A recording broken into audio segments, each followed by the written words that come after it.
Hello, everyone. Sue.oneschuk here, continuing the workbook lessons of A Course in Miracles. And today we are on lesson 181. And in the workbook here, it gives us an introduction to the lessons 181 to 200. And here's what it is written here. It says, our next few lessons make a special point of firming up your willingness to make your weak commitment strong. Your scattered goals blend into one intent.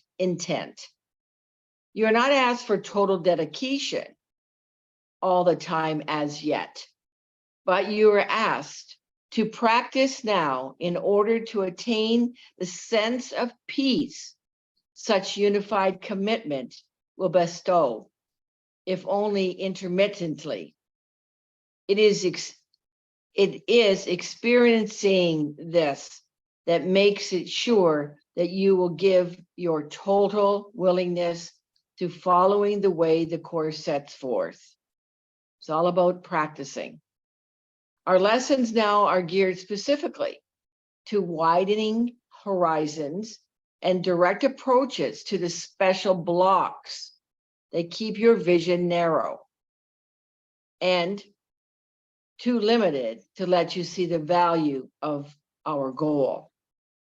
We are attempting now to lift these blocks, however briefly. Words alone cannot convey the sense of liberation, which their lifting brings. But the experience of freedom and of peace that comes as you give up your tight control of what you see speaks for itself. Your motivation will be so intensified that words become of little consequence. You'll be sure of what you want and what is valueless. Again, we're going to be looking at more and more. What is it? What is it you've put value to it is actually valueless? And so we start our journey beyond words by concentrating first on what impedes your progress. Experience of what exists beyond the ego defensiveness remains beyond achievement while it is denied. While you're denying the ego, you know, there's not going to be any achievement. So again, we're opening up and continue to open up what those blocks are, where the ego blocks us, or blocks the love. It may be there, but you cannot accept its presence. So we now attempt to go past all defenses for a little while. It's for a little while each day. No more than this is asked, because no more than this is needed. It will be enough to guarantee that the rest will come. So they're not asking for a lot of practice. It's just to take some time to practice the lesson, the lessons as we're going along.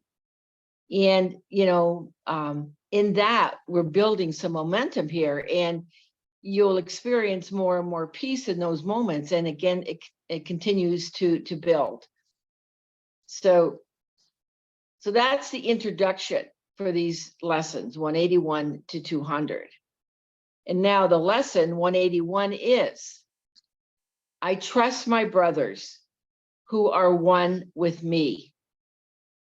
It says, trusting your brothers is essential to establishing and holding up your faith in your ability to transcend doubt, the ego's doubt, and lack of sure conviction in yourself. It's to transcend the self-doubt.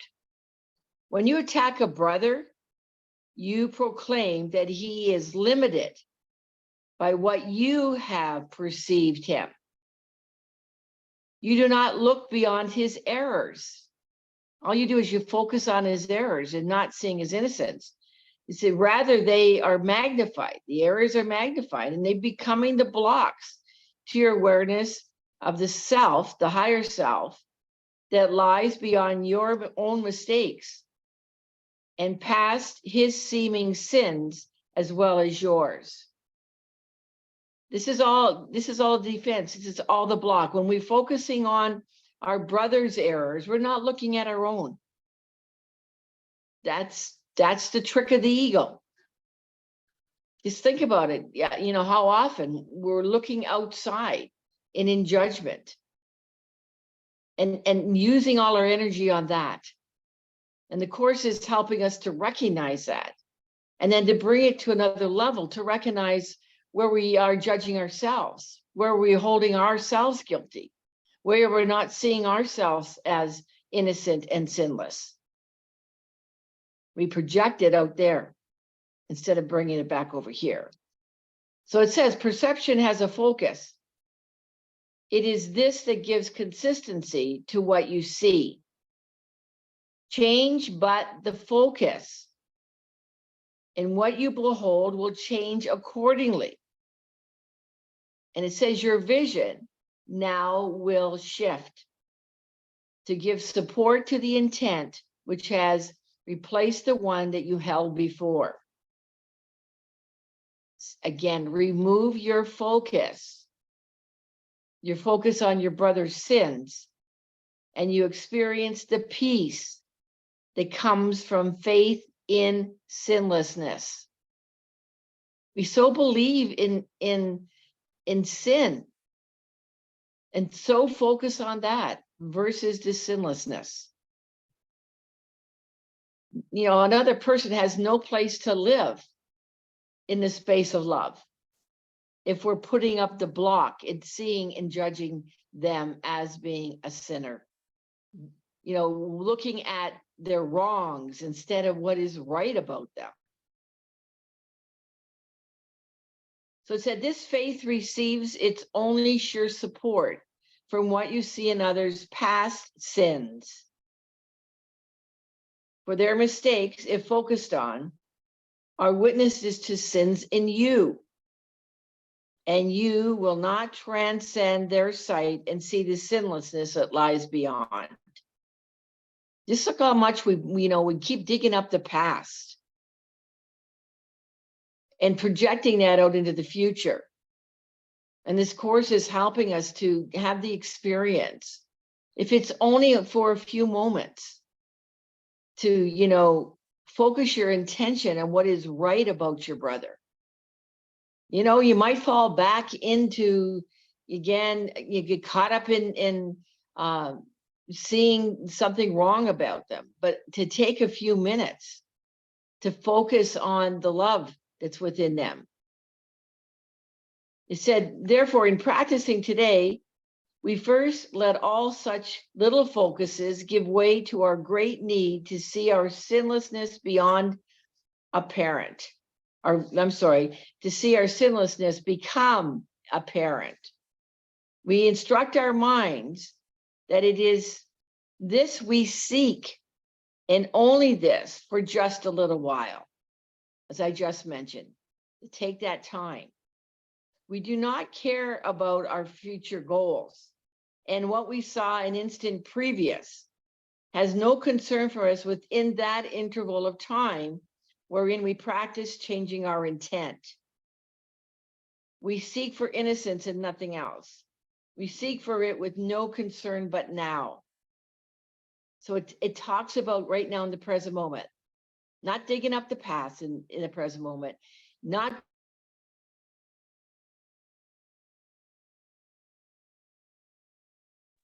but to just take the moment and focus on the sinlessness. A major hazard to succeed has been involvement with your, again, it says involvement with your past and future goals. You have been quite preoccupied with how extremely difficult or different the goals this Course is advocating are from those you held before. I'm going to read that again. A major hazard to success has been in your involvement with the past and future goals. You have been quite preoccupied with how extremely different the goals this Course is advocating are from those you held before. And you have also been dismayed by the depressing and restricting thought that even if you should succeed, you inevitably lose your way again. How could this matter? For the past is gone and the future is but imagined. We only imagine our future. It's only in our mind. There is no past. There is no future. There's only present. There's only now. It says these concerns are but defenses against present change of focus and perception. Again, if we're dwelling in the past or we're focusing only on the future, it says they're defenses against our present focus and perception. Everything is whole and complete in the moment. Just take that on for a moment. And there's nothing more, it says. We lay these pointless limitations by a little while.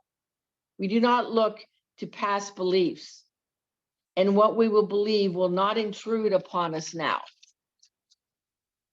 It says we enter into the time of practicing with one intent. It's to look upon the sinlessness within, to look upon the innocence, to look upon the holiness. That's what will bring us back to recognizing our own holiness, innocence, and sinlessness. It says we recognize that we have lost this goal if anger blocks our way in any form. And if a brother's sins occur to us, our narrow focus will restrict our sight and turn our eyes upon our own mistakes, which will magnify and call our sins. So for a little while, just for a little while, without regard to past or future, should such blocks arise, we will transcend them with instructions to our minds to change their focus, as we say. It is not this that I would look upon. I trust my brothers who are one with me. And we'll also use this thought to keep us safe throughout the day. It says we do not seek for long-range goals, as each obstruction seems to block the vision of our sinlessness. We seek but for surcease an instant from the misery the focus upon sin will bring, and uncorrected will remain. So if you're looking at where, the misery, the victimhood that we're holding on to is because it's what we're focusing on. It says, nor do we ask for fantasies, for we seek to look upon for we seek to look upon, for what we seek to look upon is really there. And as our focus goes beyond mistakes, we will behold a holy, sinless world. Again, look how much we're focusing on problems and mistakes and conflict.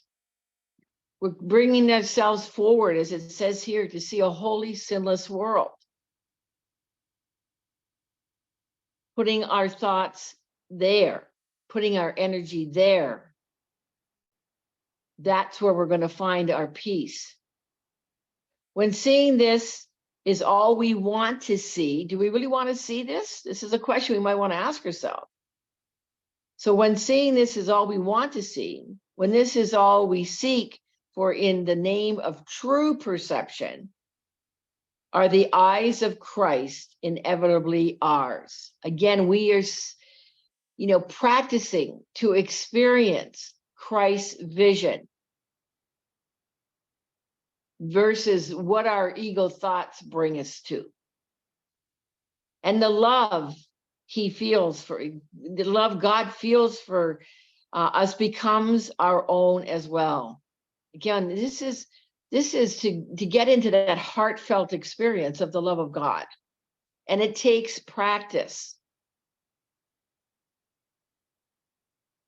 So this will become the only thing we see reflected in the world and in ourselves. Again, we're focusing on practicing to bring the experience of love forward. Again, I can't repeat it enough. We are practicing raising our awareness to the blocks to love. Love is always there. The Course is not going to teach us to love. It's going to help us recognize our blocks to love. The world which once proclaimed our sins becomes the proof that we are sinless.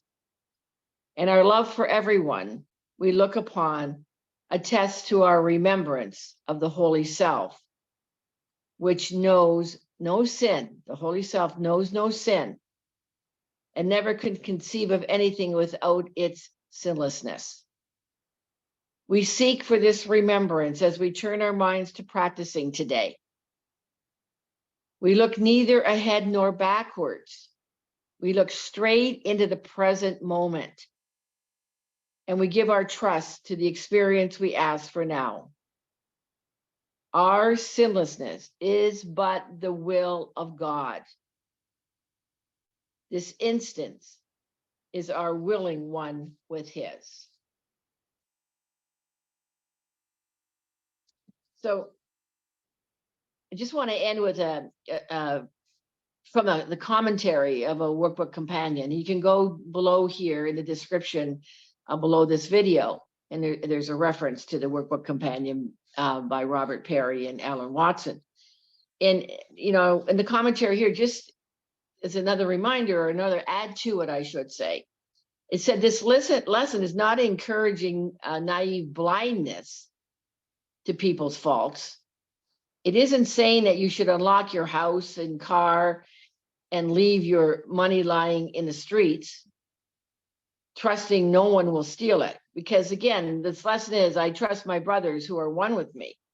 And what it is, it says it is talking about looking beyond others' errors and mistakes, looking beyond their egos to see their sinlessness. It is speaking of being aware, that's the word here, of a person's mistakes and taking them just into a practical account, while at the same time looking past them, again, to the perfect innocence of our brother or sister. Again, not seeing the mistakes as sins to be condemned and punished. And again, the block this lesson is helping us to lift, however briefly during the day, is our focus to, lift up focus again on our brothers and sisters' sins. And again, it's the lesson, I can't repeat this enough, so that it sinks in for us, even for myself, to remember this through the day today. The lesson is telling us not to look for what is wrong in people, but what is right. The point behind that is that by focusing on the other sins, when we focus on the other sins, we block their true sight from our sight, and thereby block the self, the higher self, within us. Block it within us, from each one of us, from ourself, from our sight as well. We block our own innocence, sinlessness, and holiness.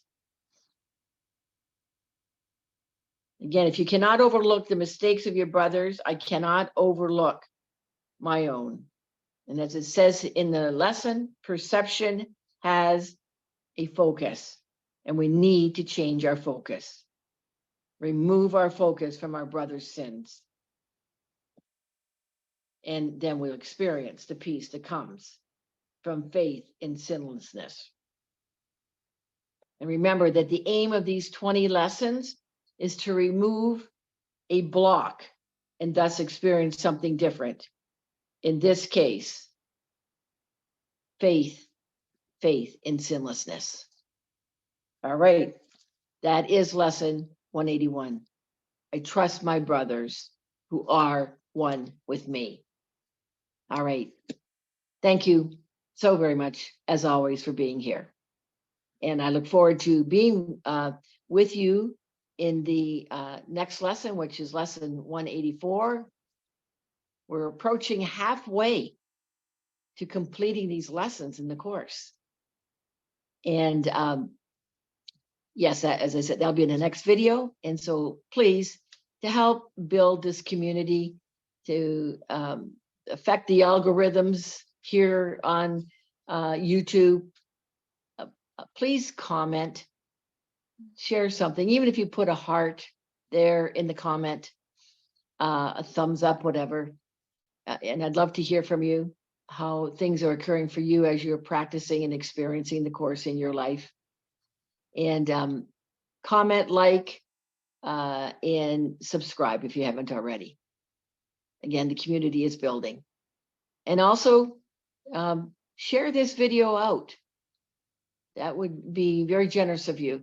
Again, as I've said often, there are many people that are looking for these practices and these principles from A Course in Miracles. May not specifically know about the Course in Miracles, but as you share it out, that will be an opportunity for them to possibly check out the course. All right. See you in the next video. Until then, from my heart to yours, I extend much love to you. Have a love-filled day to the best of your ability as you practice and experience the course. Bye for now.